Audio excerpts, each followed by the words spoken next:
ഏറ്റുമാനൂർ അമ്പലത്തിൽ ഇതാ ഉത്സവം നടക്കുകയാണ്. കോട്ടയം ജില്ലയിലെ തന്നെ ഏറ്റവും പ്രധാനപ്പെട്ട മഹാദേവ ക്ഷേത്രങ്ങളിൽ ഒന്നാണ് നമ്മുടെ ഏറ്റുമാനൂർ മഹാദേവ ക്ഷേത്രം എന്ന് പറയുന്നത്. 10 ദിവസത്തെ ഉത്സവത്തിനാണ് കൊടി കയറിയിരിക്കുന്നത്. ഇത്തവണത്തെ ഉത്സവത്തിന് ഏറ്റവും പ്രത്യേകത എന്ന് പറയുന്നത് ഈ അമ്പലത്തിന് മുന്നിലുള്ള ഈ ഒരു വലിയ കെട്ടുകാഴ്ച തന്നെയാണ്. ഏറ്റുപറഞ്ഞാൽ പാപങ്ങളെല്ലാം പൊറുക്കുന്ന മഹാദേവന്റെ മണ്ണിലേക്ക് ഇതേ ഉത്സവത്തിനായി ഒരുപാട് ആളുകൾ പല നാട്ടിൽ നിന്നായിട്ട് ഒഴുകി എത്തുന്നുണ്ട്.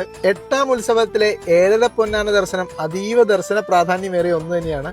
അന്നേ ദിവസം തന്നെ ഈ ഏഴര പൊന്നാനെ കാണാനായിട്ട് ഒരുപാട് ആളുകൾ തടിച്ചു കൂട്ടാറുള്ളത് പതിവ് കാഴ്ചയാണ്. അങ്ങനെ ഉത്സവ അന്തരീക്ഷത്തിൽ നിൽക്കുകയാണ് നമ്മുടെ ഏറ്റുമാനൂരപ്പന്റെ മണ്ണ്. ഇവിടെ നമ്മുടെ നന്ദികേശനൊക്കെ ഉണ്ട്.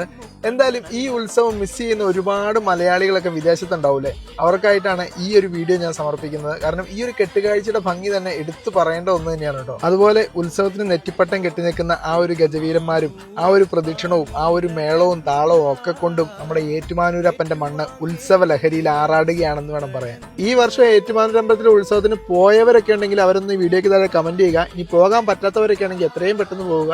വിദേശത്തുള്ള മലയാളികൾക്ക് വേണ്ടി ഈ വീഡിയോ ഒന്ന് ഷെയർ ചെയ്ത് കൊടുക്കട്ടെ. കാരണം അവരൊക്കെ ഒരുപാട് മിസ് ചെയ്യുന്നുണ്ടാവും നമ്മുടെ നാടും നാട്ടിലെ ഉത്സവങ്ങളും കാര്യങ്ങളും ഒക്കെ.